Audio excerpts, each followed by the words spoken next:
Su jumis norėčiau pakalbėti, padiskutuoti tą temą produktyvumą, pažiūrėti iš skirtingų kampų patirčių.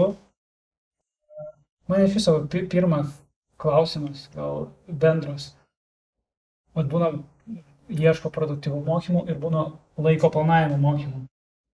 Yra skirtumo tarp šitų mokymų ir bendrai apibrėžimų? Geras klausimas. Dabar turbūt iš viso nebesakoma laiko planavimas, yra energijos planavimas, savo fokuso, dėmesio planavimas. Nežinau, iš tikrųjų man visą laiką atrodo, kad jeigu nori kažkaip, kad HR-as atsiknistų, tai prašai pasi laiko planavimo mokymų. Ta tema, kur visi žino. Viena iš tų temų, kur top 5 bus, aš manau, Gal top 3 netgi, sakyti, bent pavadinimas keisis. Anglų kalba ir laiko planavimo. Ir konflikto valdymas. Ir konflikto valdymas. Bet šiaip iš esmės į tą produktyvumą, mano nuomonė, tikrai labai daug reikšmės produktyvumai turi tai, kaip tu gebi susiplanuoti savo darbus. Tai Dovilė daugiau kreipiasi, kaip ieško produktyvų mokymų ar laiko planavimo? Laiko planavimo žodyno daugiau yra. Sakyčiau, konceptas gal panašus, bet aš irgi mėgstu sakyti, kad laiko planavimas yra sąjunga daugybės dalykų. Nuo produktyvumo iki kiek miegam, iki kiek valgom, ką geriam, iki net mūsų žodyno ir įsitikinimų ir baimių ir taip toliau. Tai turbūt žodžiai panašus, bet reiškia skirtingus dalykus. Man laiko planavimas yra apie sistemas, apie savo smegenų struktūravimą, apie įrankius, apie būdus, metodologijas. Produktyvumas turbūt labiau teisingai išsireiškia kolega energijos valdymas ir daugiau supratimas, mėgstu sakyti, kuo daugiau gyvenime ilsėtis, kad kuo mažiau reikėtų dirbti. Va. Geras požiūris. Kaip tik nesenai Ernesta Hotremos vadovas pakalbėjo apie ambicingus tikslus ir aš pagalvojau, kad ten produktyvumo prireiks. Jūs ir toliau augat. Kaip bendrai daug kalbat viduje apie produktyvumą ir kaip kažkaip skatinat, turite mokymus? Jo, iš tikrųjų pas mus tas produktyvumo klausimas yra gana aktualus ir iš tikrųjų įmonės greičiai yra dideli, ambicijos yra aukštos, tai žmonės turi kažkaip prie to greičio, kaip čia pasakyti, išmokti su juo gyventi, ne? Bet apskritai, ta prasme, mes turim tokį formatą Lyderystės akademija, joje mes vieną iš svarbiausių temų iš tiesų ir dedame tą tokį asmeninio produktyvumo klausimą. Ir kuo mes tikim, ar ne? Ir mes tikim, kad žmogaus tas produktyvumas darbe ir net iš tikrųjų jo ta laimė, tas kokybiško gyvenimo, darbinio ir asmeninio patyrimas yra labai susijęs su jo gebėjimu tą savo produktyvumą auginti. Ir viskas prasideda nuo įpročių, ne? Kokius aš įpročius gebu susiformuoti, kaip aš įsisąmoninu, kas man trukdo kiekvieną dieną, kur aš stringu labiausiai. Ir čia tokie visi tie elementarūs dalykai, kaip aš moku pasakyti ne. Kaip aš sąmoningai stebiu savo dieną ir matau, kiek aš laiko praleidžiu telefone, ne, iš tikrųjų, ir kiek aš laiko praleidžiu skambučiuose su klientais, arba ten kiek laiko, nežinau, skiriu šeimai ir paskui dar kiek laiko ten sėdžiu prie kažkokios Excelio lentelės, kurią kažkam galėjau deleguoti.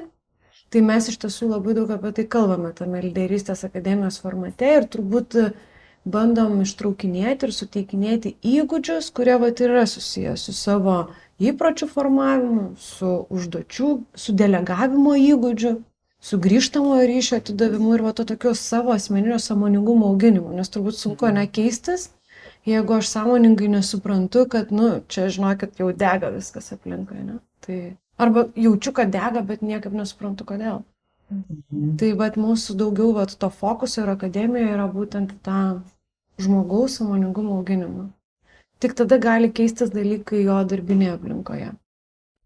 Tai mes kviečiam ir lektorius, ir pats Marius dalinas ir savo asmeninę patirtimį, ir kiti vadovai, ir mentorystės formate mes prašom vadovų, kad jie dalintųsi tuo, kaip jie pasiekė savo rezultatų, kas jiems padeda tą dienotvarkę valdyti, užduotis valdyti, užduočių srautus valdyti ir panašiai.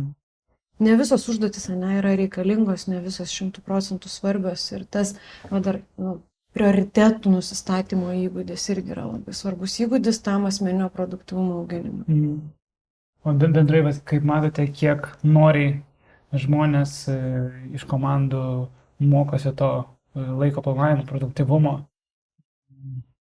Noriai tai daro ar ne?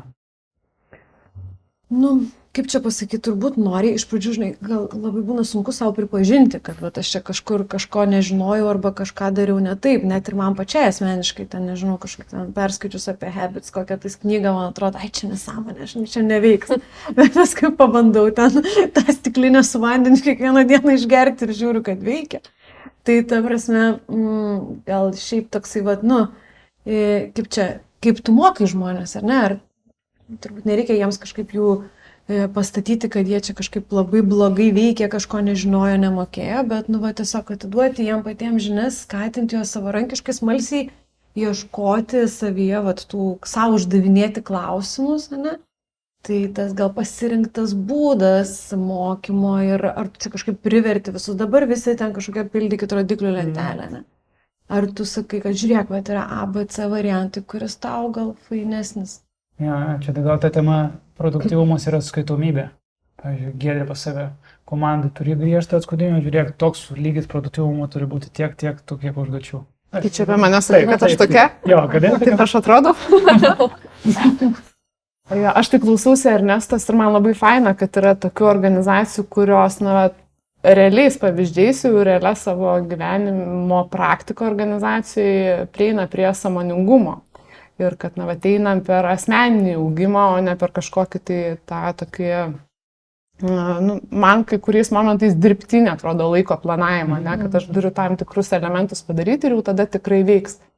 Bet, viskas yra labai labai skirtinga kiekviename žmoguje, ta energija, kokią jisai turi, kada jo ta energija yra geriausia, kokius jis išgyvenimus yra gyvenime patyręs ir kokias nuostatas susiformavęs ir tam tikri dalykai atrodo simple, man gal veiks, jeigu aš taip su žmonėm bendrausiu, bet jeigu aš turiu tam tikrą patirtį, turiu tam tikrą įsitikinimą, apie ką Dovilė ir kalbėjo, aš niekad gyvenime nepadarysiu tam tikrų dalykų ir man neveiks.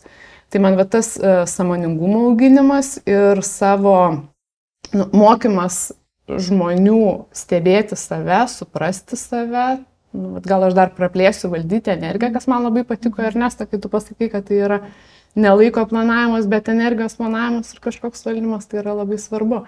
Ir aš tik tai nežinau, ir čia šitoj vieta yra šnekėt, kas man yra baisu ir apie tą produktyvumą, kai šnekam, kad mes tą produktyvumą bandom visur labai dabar įkišti. Realiai visur mes organizacijai turim tikslą būti produktyviais, nes esam ambicingi, norim pasiekti tikslus, bet kažkaip tai gaunasi taip, kad mes jau visam gyvenime žiūrim, ar mes tikrai jau esam, ar produktyviai einam į darbą, jeigu einam į darbą, tai būtinai turim klausyti podcast'o, jeigu ten minam dviratį, tai būtinai irgi turim kažką klausytis, jeigu tvarkom kambarius, tai įsijungti kokį ten irgi žinias ir kažką žiūrėti, kad mes vėl gautumėm tam tikrų dalykų. Ir man atrodo, tai ką aš stebu kartais ir socialinė medija, kad nueinam jau truputį į kitą kraštutinumą, kai mes jau absoliučiai visur norim būti produktyviais ir kiek tai kainuoja pastangų. Tai čia gal šitą dar išplėtosiu, nes man atrodo, kad čia yra didžiulė labai rizika perdegimui, nusivarimui savęs nuo kojų ir organizacijos galvoja, kad antras lygis turėtų būti ne tik tai atgręžti žmonių sąmoningumą ir žiūrėti, kas man veikia, kas neveikia, bet ir mokyti saugoti tą energiją. Tai jeigu tu manęs paklaustum, kaip aš darau, tai aš, kai komanda prisijungia sirgdami prie mytų, aš visus varau, kad dabar sergat. Jeigu kūnas sako, kad tu negali, tai reiškia, negali ir nėra čia. Nieko tokio, paskambinsiu klientui, padirbsiu kažką. Ne. Taip jau dingsta žmogui poilsio savas laikas ir darbo laikas, kai tu nebegali tiesiog sirgti, nes vis tiek taigi gerai jaučiuosi, prisijungsiu į susirinkimą. Nu, čia gal iš tikrųjų tas technologinis labai proveržis ten atnešė, kad tu tikrai gali iš mašinos 100 darbų nudirbti, kol vairuoji. COVID pasiektas. Covidas labai mus išmokino apskritai dirbti 24 valandas ir visą laiką būti connected. Ir tikrai čia dabar jau sirgti ir nedirbti, tai čia žinai, Nebėra to fono balanso. išmislas. Sakai, tu nesijungsi į mytą. Nu, ir viskas paminėtas bendrai dirbtinis intelektas, jeigu kalbant, tai vėlgi čia šalia produktyvumo irgi šalia labai būna, visi nori jo pagalba sumažinti savo darbų skaičių ir vėlgi, kad būti produktyvesniais. Iš tikrųjų, aš net pagalvojau, tikrai labai šiaip pritariu tau šitai minčiai, aš kažkada irgi net diskutavom su kolegom, kad milžiniškas yra spaudimas būti maks efektyviu žmogumi visur ten suspėti, sveikai maitintis, žodžiu, viską daryti ten ir tie memai visi juokingi ten, kur mamos ten ir bėga ir šoka per kliūtis ir dar vyno spėja atsigerti. Tai ta prasme, jo, čia su realybė nelabai susiję. Bet net ir dėl dirbtinio intelekto, iš tikrųjų, mes turėjome mokymus dirbtinio intelekto praeitą savaitę visoje administracijos komandoje. Ir tai buvo toks eyes-opening momentas, kad ta prasme mes supratom, kiek yra tų gerų įrankių ir kiek dar galima drilintis su savo greičiu. Ir kad ta prasme vajėtų, čia dabar bus dar kart 6. Žodžiu, tai iš tikrųjų ten ateina, aišku, kiti dalykai, ten reikia gebėti tą prompt engineering daryti visą ką, bet irgi manau, kad čia bus dar viena, turbūt irgi banga to tokio spaudimo ir kas čia greitesnis, kas čia ką geriau įsinaudojo, to prasme, kas čia ką geriau turi, žodžiu, iš tų įrankių ir dar gali čia kažkokius kitus greičiau padaryti. Tai va toksai... Bet iš esmės, pavyzdžiui, kokiai nežinau, prekybos, nežinau, ten internetinių parduotuvių ir viso kito, kur autoatsakikliai per dirbtinį intelektą tikrai labai didina produktyvumą, atsakymus greitai, viskas, kontaktas su klientu, tai tikrai didelė pagalba, net ir žmonėms. Iš kitos pusės dar kitų darbelių dasideda. Taip. Kalbant apie produktyvumo iššūkius, Dovilė, kaip tu matai, kiek dažniausiai su kokiom reikia produktyvumo, bet kur matau, kad paslysta, pavyzdžiui, kompanijos daugiausia, kuris. Kaip dabar tavo klausimas tema mano minties, kurią čia ką tik suvedžiau iš to, ką žmogiškiai išteklių atstovai kalbėjo. Man labai įdomus toks momentas, nes vakar kaip tik nutikus situacija buvo, ateina organizacijos žmogiškų išteklių vadovė ir sako, mano vienam vadybininkui labai reikia mokymų. Ir aš klausau visos situacijos ir mano vienas pirmųjų klausimų po visos situacijos buvo, ar jūs galvojat, kad jam reikėtų mokymų, ar jam iš tikrųjų reikėtų mokymų? Mes galvojam, kad jam reikėtų mokymų, buvo atsakymas, aišku, su tiesioginiu vadovu. Tai vat man čia irgi toks diskusija, gal klausimas, esi man įdomus momentas ir čia iššūkis vienas iš tų, kaip žmonės pačius paskatinti būti sąmoningais, neproduktyviais, bet sąmoningais, eiti į mokymus, domėtis ir suprasti, kur jiems iš tikrųjų skauda. Nes iššūkiai dažniausiai ateina iš kažkokių irzolių skausmų. Klausimas, kas tos irzulius skausmus pamato, ar pati organizacija, ar vadovai, ar žmonės, kurie paskui siunčiami į mokymus, ar patys savanoriškai ateina, nes yra tada visiškai skirtingi rezultatai. Tas taip. Aš labai ne į temą, kur dabar dirbu ir apie ką kalbam, bet iš restoranų pusės, kai būdavo, pavyzdžiui, padavėjas eina prie staliuko, pasiema užsakymą tiesiog ir eina atgal iki kompiuterio sumušti savo užsakymą. Beeidamas nepamato lėkščių, žodžiu, jam dar reikės 2 kartus sugrįžti, kad viską surinktų. Ir viena iš padavėjų, atsimenu, ateina ir sako, kodėl aš čia nieko iš arbatpinigių neužsidirbau, man čia, žodžiu, niekas man čia nesiseka. Ir tada žiūri, kad, tu turi užsidirbti savo, kaip jos atlygis iš to eina, bet jinai net negalvoja, ką jinai gali padaryti geriau ir tas noras mokytis, jinai nemato. O jos tikslas iš tikrųjų pinigai toks vienas iš didžiausių žmonių motivacijų, bet tas produktyvumas, ką dar gali padaryti kitaip, realiai šviežia galva, visiškai ne. Čia yra klausimas, ką vadina produktyvumu. Taip. Šitas klausimas yra amžinas HR galvos skausmas, nes ta prasme, kaip čia tos žmonės paskatinti, kad jie norėtų mokytis, ko tik tas HR nedaro ten. ir karjeros planavimas, ir ten, žodžiu, ir augimo plano sudarimas, ir ten mokymų lūkesčių išsigryninimas, ir ten vadovai visi iškaučinti, žodžiu, kaip jau čia tą grįžtamą ryšį, kaip čia ištraukti iš to žmogaus tą potencialą, kaip jau čia jam tą mokymų planą kitiem, nes ir biudžetas yra, ir viskas yra, o žmonės iš tikrųjų kažkaip, jie taip raukosi, jie ten nemotyvuoti, jie gal kažko nenori, taip toliau. Tai Arba turėjo kokią blogą patirtį mokymą. nu, čia turbūt toks labai amžinas klausimas. Mano supratimu, mokymasis yra 100% žmogaus asmeninė motyvacija. 100% asmeninė. Vieni žmonės yra linkę tiesiog nuolatos augti savo gyvenime, kažko norėti daugiau, kiti žmonės, jie tiesiog nori būti, toks yra pasakymas, vazonėliai, kur jį padėjo palaisti ir jis yra ten, kuris yra, žodžiu. Bet tai gal net nėra blogai. Gal svarbu yra identifikuoti, ir negali tikėtis turbūt, kad 100% visi žmonės bus tie jau augti, daryti karjerą, eiti ten kažkur toliau. Ir gal tam vadybininkui ir nereikia, jis gal labai gerai daro kažkokią X funkciją, jam gal visai užtenka to. Bet vadovas tikisi daugiau rezultatų. Ir tada čia matyti ateina klausimas, kaip mes komunikuojam su tuo žmogumi ir kokius klausimus keliam, ar tai mes pamatę, kad jam kažko tai nevatrūksta, pasakom, kad tau reikia, ar mes einam į dialogą ir klausom, žiūrėk, aš matau, kad mes kažkaip šnekam, kad norim nueiti tenai. Tu sutinki, tau tas kelias įdomus, jo įdomus. Kaip tu manai, ką tu galėtum tame kelyje daryti? Ar galėtum, ar norėtum, ar tau čia yra okei, tai kas yra, ir kažkaip susivienodint tuos lūkesčius ir tada jau spręs klausimą, ar čia tau reikia mokymų ar kažko, bet aš visiškai sutinku Ernesto su tuo, kad jeigu aš nenorėsiu, tai kaip tais laikais buvo ES įsisavinimo pinigai, buvo čia liepė ateiti. Jo, čia sakė. Bet ar dabar taip yra? Įmonė nusinčia mokymam, liepia ir vėl einu į mokymus. Bet čia, žinai, irgi yra biški ir pačios užsakovo, kaip po įmonės atsakomybė, galbūt irgi jums kalbantis su klientais, keisti tą požiūrį, kaip Paulius Šovacas sako, kad ne klausimas, ar patiko mokymui, bet klausimas, ką pasiėmė. Ką pasiėmė, 2 bent dalykus pasakyk. Ir jeigu keisim tą, kaip čia, mokymas kultūrą. Tą tokį dialogą įmonės viduje, ar ne, tą kalbėseną savo su darbuotojais, tai galbūt, žinai, tada ir jų ta atsakomybė to buvimo mokymuose, jinai bus, kitokia. Ta klausimą norisi užduoti paskui, žinai, ir po pusmečio, kas dar yra svarbesnis klausimas po mokymo, žinai, ką pritaikė, nes šiaip bendrai tą liečiant temą po mokymų klausi daug emocijų, žinai, patiko, nepatiko, bet daug svarbiau, ką pritaikė. Bet vėl ir čia susijęs su produktyvumu. Ar produktyviai mes praleidėme mokymus, ar pasiėmėm, ar ne? Taip.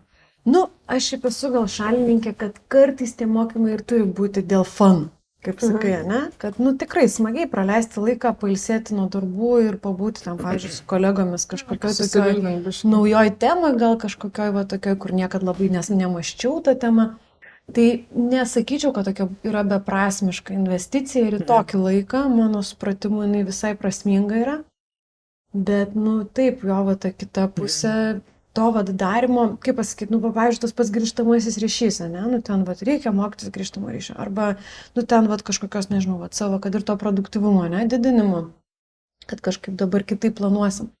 Bet jeigu aš tik vienas tai darau ir pati organizacijos veikimo sistema iš manęs to neprašo, tai nėra tikslo tada tos investicijos.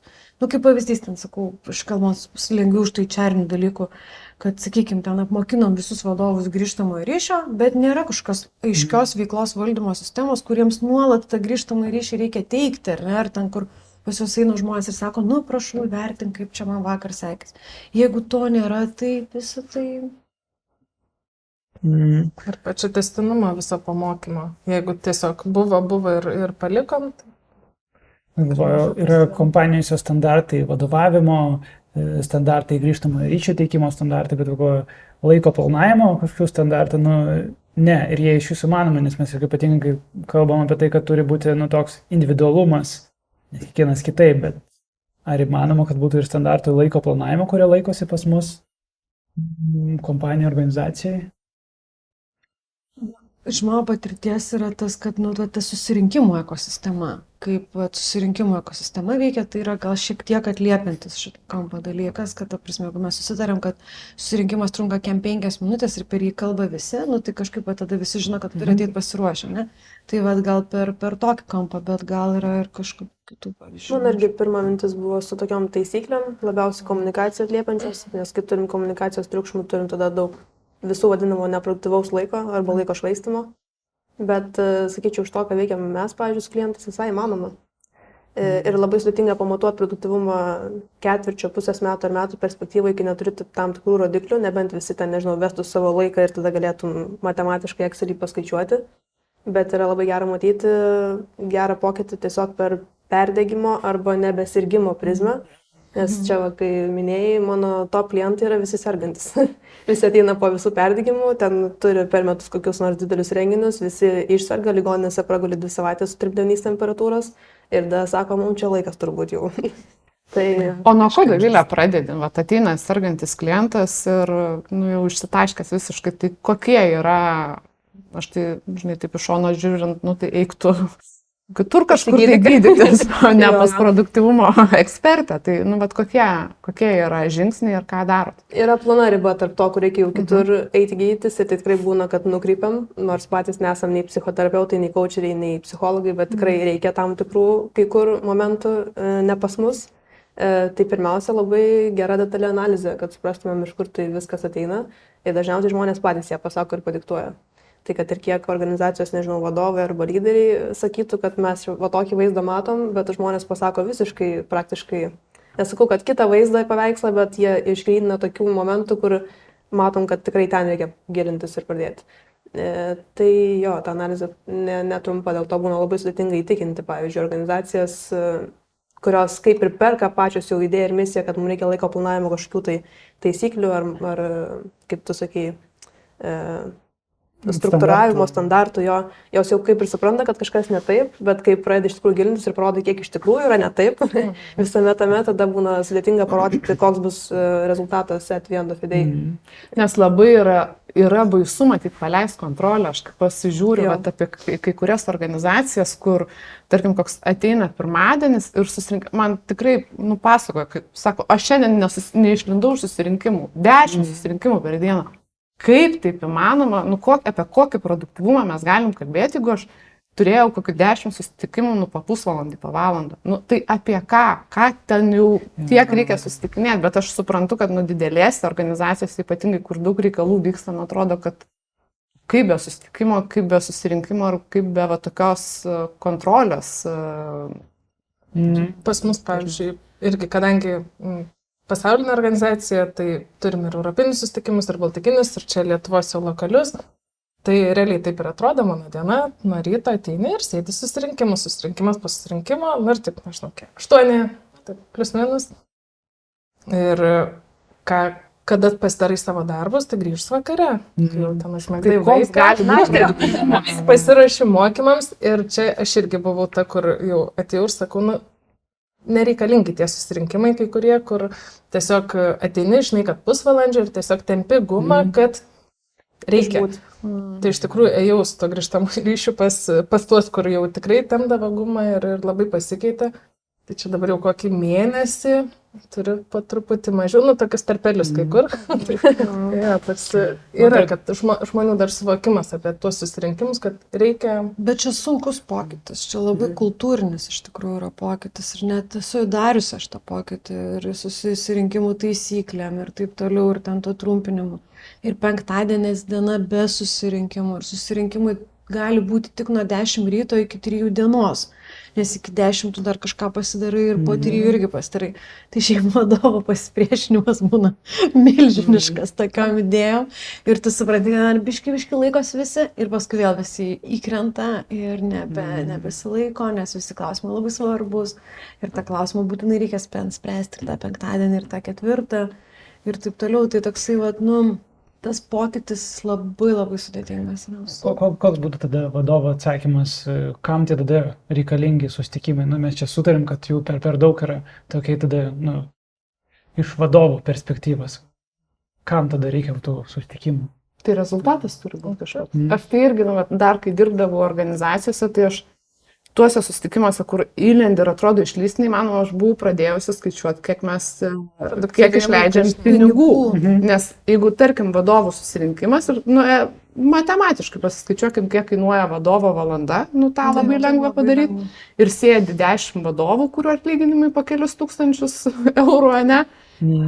Ir, nu, ir ką mes dabar paleidę 10 000 ten ar daugiau į orą, nusprendėm ir kiek uždirbam, ar tikrai uždirbam. Ir dar vienas dalykas, aš gal truputį dar noriu grįžti prie Ernestos, kur sakė apie susirinkimų taisyklės. Aš buvau tokiuose, nu, irgi laiko planavimo, ten gal jau gilesni, ne tik laiko planavimo mokymai, apie susirinkimus ir kaip daro drąsios organizacijos. Ir ką aš dabar į Cherry Hint Online bandau įvesti, tai kad jokių susirinkimų pirmadieniais ir jokių susirinkimų ryte. Nes jeigu vadovautumėmės tuo, kad mes turim savaitgalį, kad per savaitgalį pailsėtumėm, tai mes ten pasikraunam, atsigaunam ir pirmadienį mes iš principo turėtumėm turėti daugiausia energijos. Ir kai nueinam į susirinkimus, mes tą energiją ištaškom, nu, neaišku kam. Bet jeigu mes, tą energiją pirmadienio ryte ar iki pietų skiriam produktyviam darbui, neblaškomam be jokių susirinkimų, be jokių susitikimų, mes, savo asmeninio produktyvumo ir energijos dėka labai daug galim padaryti. Ir penktadienio susirinkimai kaip tik yra, kai mes galim reziumuoti, ką padarėm, susitart, kur mes eisim kitą savaitę tam, kad, nebeikvotumėm to laiko, kur esam energingi, pilni jėgų, pilni energijos. Bet čia, ta problema dėl susirinkimų ne tik, kad kiek laiko juose praleidai, bet kaip tau dažnai reikia persijungti prie kitos temos. Čia akivaizdu, kad, neveltui savo, kad, po kelis darbus turėti tos per dieną, kad dėl to koncentracija nedingtų, bet tai, kai turi 4 skirtingom temom tos susirinkimus ir tau persijungti, pas tave realiai, tiesiog jėgų nebelieka. Tiesiog. Bet kaip tik virtuvėlį gerdami kavą ir kalbėjom apie tą 4 dienų savaitę. Čia penktadienį be susirinkimų, kalbėjo, o čia, jeigu pakalbėti su vadovais apie penktadienį be darbo. Aš iš tikrųjų, kaip viskas fainai, visos idėjos yra geros, tik jos turbūt turi savo kažkokį, veikimo lauką, nes ne visiems sektoriam tinka 4 darbo dienų savaitę, nes, pavyzdžiui, visi klientai dirba penktadieniais, kaip pavyzdys, ne? Ir tie patys rytiniai nesusirinkimai mums netiktų, nes mes esam gamybinė įmonė ir lyno filosofija sako, kad kiekvieną rytą reikia aptarti su komanda ten, šitos dienos darbus ir taip toliau, nes gamyboje tiesiog yra tokia tvarka. Ir tada, jeigu yra kažkokia problema, gamybiniai neturint ten kilti viršų ir visa kita, ten tas eskalavimas, tai realiai pati pasirinkta vadybos metodika, kaip pasakyti, sako, ryte turi būti susirinkimai. Tai čia sakau, kaip kokiam sektoriuje, bet turbūt mintis būtų, kad kiekvieniems ieškoti to, kas jiems geriausiai veikia ir apskritai ieškoti, nepaleisti tos temos kažkokiai savieigai, nepaleisti, kaip sakai, kad paskui matai, kad tas problemų sąrašas jau perlipa Excel šitą, tai visiškai taip būna. Tai turbūt kažkaip būti sąmoningiems ir ieškoti, eksperimentuoti, čekinti, kad galva pabandom taip, šitas veikia geriau, šitas blogiau. Tai tiesiog sąmoningai su tuo dirbti klausimą apskritai tavo produktyvumo organizacijoje didinimu. Ir iš tikrųjų tai turėtų būti ne tik kaip gamyba, tai labai aišku, kas tas produktyvumas, ten pagaminti daugiau per tą patį laiką arba ten tiek pat per greičiau. Bet vadybiniuose procesuose arba kūrybiniuose kažkokiuose darbuose, tai jau kiti tenais niuansai pradeda groti. Ir turbūt čia tikrai nėra labai lengvas ir labai daug su tuo asmens vidumi susijęs klausimas. Ir viena, kai organizacija vėl pradeda, užvilka kokią nors produktyvumo kepurę visą organizacijai, pavyzdžiui, pirmadienį be susitikimų. Ir ateina tada žmogus, kuris kiekvieną pirmadienį per patys 9 ryto susitikimus turėti ir sako, čia mano produktyviausias laikas susitikimam, ką dabar darom? 1 iš 100. Tai teisingai Jegoras sakė, kad realiai, kad ir kiek bandytumėm sistemizuoti, ką pavyksta padaryti, ar ten kažkaip sukontroliuoti sistemas, kurių, pavyzdžiui, nėra organizacijose, vis tiek paskui yra asmeniškumai. Kiekvienas žmogus turi savo cirkadinius ritmus, savo produktyvumo, energijos lygius, energijas, ten nuo iki Z reikalų. Ir tada vėl klausimas kitas, kaip tame išgyventume pokytyje, toliau gyventi su visais kitais pokyčiais, nes tada, jeigu 100 žmonių organizacijai, visi 100 žmonių turi vėl iš naujo savo visus lygius susistemizuoti ir kažkaip vėl pristaikyti prie naujos sistemos ir tvarkos. dėl tų vat asmeniškumo, jeigu norėjau paliesti dar temą pačiam aktualu, kadangi 2 mažamečiai vaikai, mano daug mažai mėnesį žodžiai. Tai esmė, kad dar ir tie dalykai yra šeimininiai. Nu, ir klausimas, ar gali būti toks pat produktyvus žmogus, kai pas jį yra 2 vaikai namie ir panašiai. Ir į šitą ar atsižvelgti reikia, nereikia, galima, visiems vienodas taisyklės, nes, nu, ar turime atsižvelgti į tai, kokios pareigos namie laukia žmogaus ir jo viso gyvenimo situacija, ar visiems vienas standartas. Ir bendrai kaip keičiasi, vat, ir jūsų, žinai, kad ne viena iš jūsų turite vaikų ir kaip pasikeitė irgi, pavyzdžiui, kalbant apie tai produktyvumas.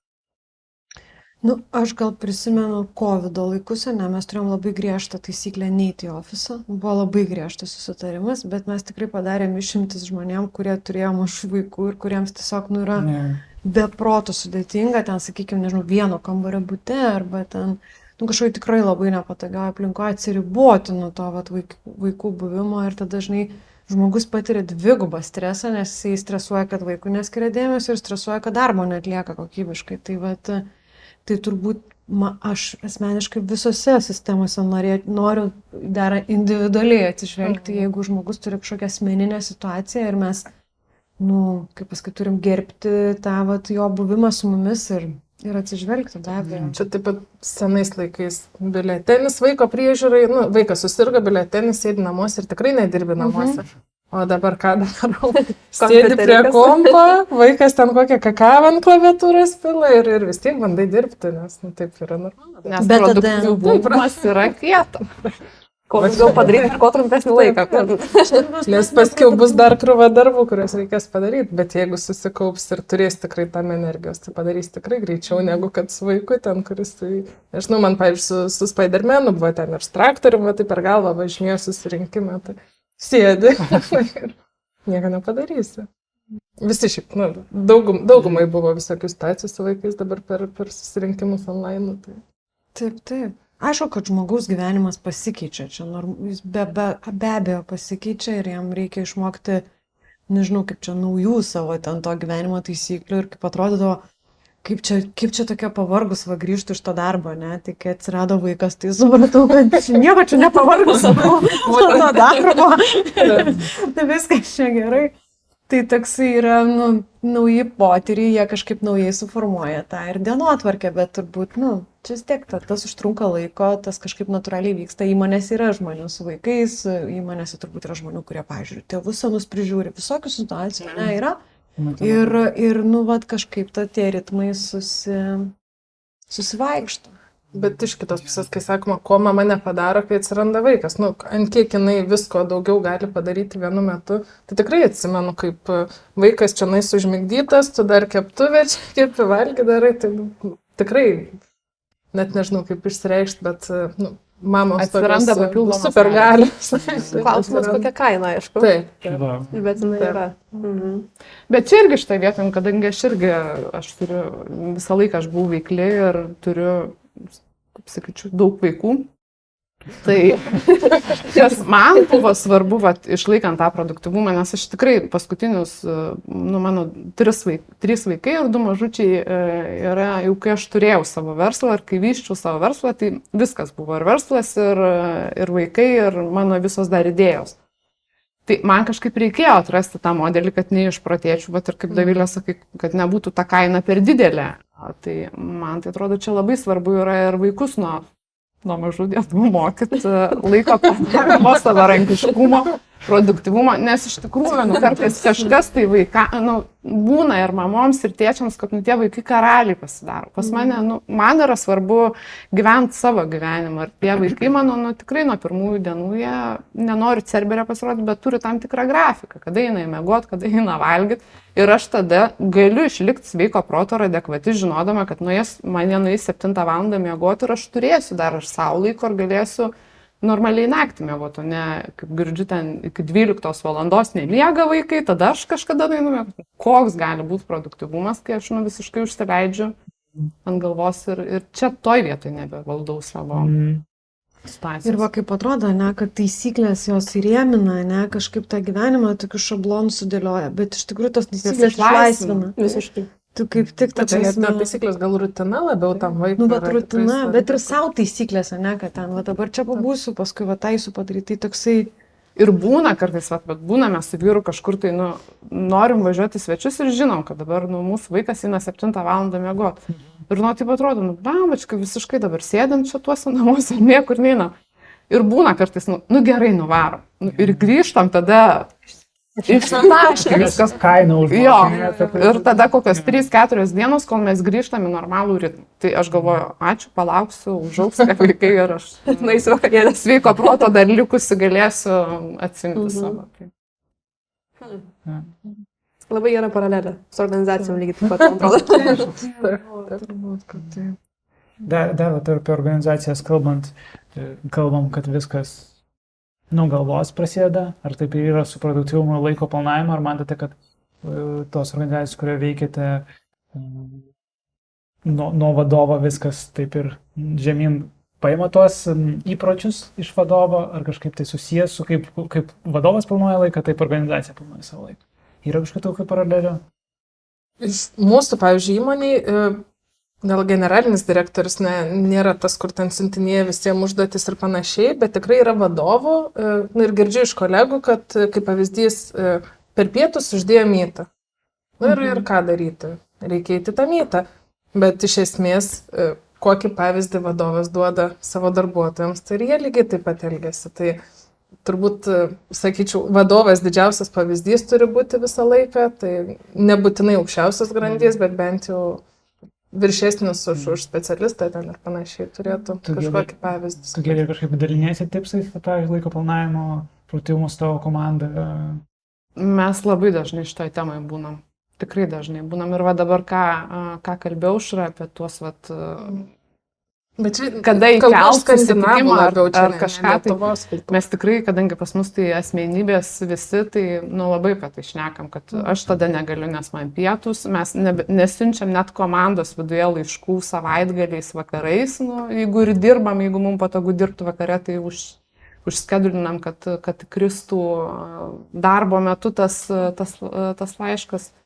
Tai tikrai, čia šita pagarba yra ir, ką aš šnekėjau apie tą, jeigu sergu, tai tikrai neinu į darbą ir nebandau čia rodyti, kad esu kyborgė ir galiu bet ką. Ir nesitikė, kad tada tavo komandos ateis ir kažkokį pavyzdį. Šiaip aš biškai gal taip galvoju, gal jau taip pereikšminti būna tie top vadovai, kad jau ten tas jaučia visiems bus pavyzdys, ten irgi būna paprastai kažkoks žmogus. Galbūt net ir su savo truputį, aš gal tokia biški linkus, net ir kaip kalbam apie tos metodus, susirinkimų vedimų, man šiaip patinka, kad būtų laisvė, kad kiekvienas departamento ar skyriaus vadovas biški turėtų savo kažkokį tą veikimo stilių ir kad jisai būtų laisvas tą stilių pasirinkti. Ir net aš sakyčiau, jeigu mes su komanda susitarėm, kad per pietus, susėsti, nežinau, su blynais prie kameros ir pasikalbėti kažkokią tokią laisvesnę temą, bevalgant, yra mum okei, tai gal ir yra okei, ta prasme, nes mūsų komandoje taip yra okei, ar ne? Ir tos bendros, tos įmonių taisyklės, jos gal, man net patinka šiek tiek, kai vadovai skirtingai elgesi, nes tada visi sakė, žinai, bet pasitai fainiau ten kažkaip. Ir man atrodo, tada ta tokia organizacinė kokybė jinai kyla. Kai vadovai turi laisvę, truputį patys savaip paimplementinti dalykus organizacijai. Tai bam. Ja. Dar užbaigiant mūsų ratą diskusiją, norėtųsi ir asmeniškai iš jūsų, koks vienas dalykas apie produktyvumą, kur asmeniškai jums veikia geriausiai, ko atradot ir šitas yra kažkoks ar įrankis tai būtų, ar kas nuostata, ar panašiai, kas liečia laiko planavimą. Kas, Giedrė, nuo tavęs? Man iki 11 valandos be susitikimų ir kažkokiam tai vienam konkrečiam darbui, kuris man yra svarbu. Ar rašymas, ar kažkoks projektas, ar ką kalbėjom apie tą kūrybiškumą, kad reikia pakurti. Tai jo. Būna, kad karts nuo karto nusimušu, bet šiaip mano tokia jau kelis metus taisyklė, ryte jokių susitikimų ir darbas tik tai su savimi ir su kompu, jeigu reikia. Aš šiandien 2 turiu. Kažkodėl kilo mintis. Pirmas yra mano galva ir mano sistema. sistema kažkokia autonominė, tai absoliučiai visos mintis, kurios ateina į mano galvą, pirmiausia atsiduria mano sistemai, vadinasi, aš apie nieką negalvoju. Ir antra, labai susijusi, labai padeda, kai valai dulkės, kai dirbti, kai vairuoti, kai esi su vaikais, būti su vaikais ir apie nieką negalvoti. Sąmoningumas. Bet čia greičiausiai pirmo yra įtaka tas antras. Irgi. Jo. O kokią tu sistemą naudoji? Jeigu apie įrankius kalbam, tai Notion'as, Google kalendorius, Notion kalendorius, dabar čia biški miksas, nes atsirado naujas. Bet šiaip sistema, aš ją vadinu platesniu tokiu įrankių sąjunga visų būdų, metodų, metodologijų, kur yra lygiai tas pats, kiek vandens gerti ir kada miegoti ir taip toliau. Tai ne tik įrankiai patys ir sistemos technologinės, bet ir daug visko šalia. Aš tai sakyčiau, kad man irgi į tą pusę toks tiesiog vienas dalykas. Man ir ta knyga labai inspiravo su laiko planavimu, produktyvumu, būtent vienas dalykas, koncentracija į tą vieną ir tai dienai tiesiog paklausti, ko aš nenoriu ir tą vieną išsirinkti. Ir gal netgi, sakyčiau, nuo to vieno ir pradėti dieną. Tas senas posakis, nuo tos varlės pradėti, man tai tikrai veikia, nes mano didžiausia buvo anksčiau problema, kad aš tą varlę atidedu, darau daug mažyčių darbelių nereikšmingų, bet daug varnelę. Tai va dabar kartais padarai tą vieną riebę, tokią varną visą. Ir neilsėtis. Ir realiai, jeigu tu neilsėtis, tu vis tiek jauti pasitenkinimą, realiai jauti, kad tas darbas padarys pokytį tavo veiklai ir panašiai. Tai tiesiog turėti tą vieną dalyką tiek dienai, tiek savaitė, tiek mėnesį, tiek metam. Tai... Aš labai pritariu, pavagį man mintį apie tą varlę, nes realiai dabar būtent tuom ir dirbu, kad tikrai dažniausiai noriu pasidaryti tą darbą, kurio labiausiai nenoriu padaryti ir tada jau visus kitus smulkius pasidarau po to. Tai čia toks vienas iš, o kitas, tai kaip ir kolegė minėjo, labai mėgstu darbą atskirti nuo namų. Tai jeigu būnu su vaiku, aš niekada neatsidarysiu kompiuterio, niekada neatslėpsiu darbinį skambutį, man laikas su vaiku yra tiesiog laikas su šeimanis. Aš gal nenoriu kartotis, man gal taip. Aš apskritai mėgstu susiplanuoti savo savaitės darbus, ta prasme susirašau savo, kas šią savaitę yra svarbiausia, ką reikia padaryti, kur komandą turiu įtraukti, ant savo priminimų prisidėlioju kalendorijoje, kad nepamirščiau. Ir taip pat pradedu dieną nuo paties svarbiausio tos dienos darbo, bet su tom mažom varnelėm, kur paskui atrodo jau nebereikia, tai penktadienį būna. Biškai nepadariau čia tų varnelių. Bet turbūt dar ko galiu gal papildyti šitą diskusiją, kad miego režimas yra labai svarbu, ta prasme, yra labai svarbu laiku eiti miegoti. Resursas. Taip. Man iš tikrųjų šitą mano vietą išgydė ir išgelbėjo, kai sūnus pradėjo eiti į mokyklą. Aš tiesiog be pasirinkimo turiu keltis labai aiškiu laiku ir turiu labai aiškiu laiku tada eiti miegoti, kad kažkokias padaręs valandas išmiegočiau. Tai va. Ir dar turbūt irgi tam prie to prisidėjo, kad mes skaitom vakare, nuo pat jo labai mažų dienų. Tai tas skaitimas, jisai tada atima iš tavęs ekraną, ten dar kažką, tai skaityti prieš miegą ir tada išsimiegoti tiek valandų, kiek pridera suaugusiam žmogui. Tai ačiū už pasidalinimus ir diskusiją. Dėkui. Ačiū tau.